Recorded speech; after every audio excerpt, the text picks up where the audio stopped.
For the fourth problem on the final practice test, you're going to be asked to create an instance of a class, and you're going to be asked to call a method of the class. The class is provided here. The class is called Rectangle, and you're asked to create an instance of a rectangle, setting the values 4 for length and 13 for width. Here's the constructor. And you notice that length is the first parameter variable and width is the second parameter variable. All you need to do to create a rectangle is to use the object name. You get to make up your variable name. I don't tell you what you need to call it.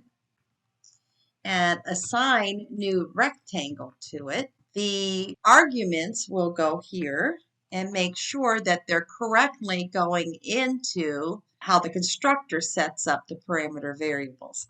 So 4.0 will be sent first, and there we go. That's all you need to do to create that object. The second part of this one then asks you to use this variable name and to call this method called area. So what you're going to do is store the return value into a variable called myArea. So you want to store into myArea the result of calling the area method.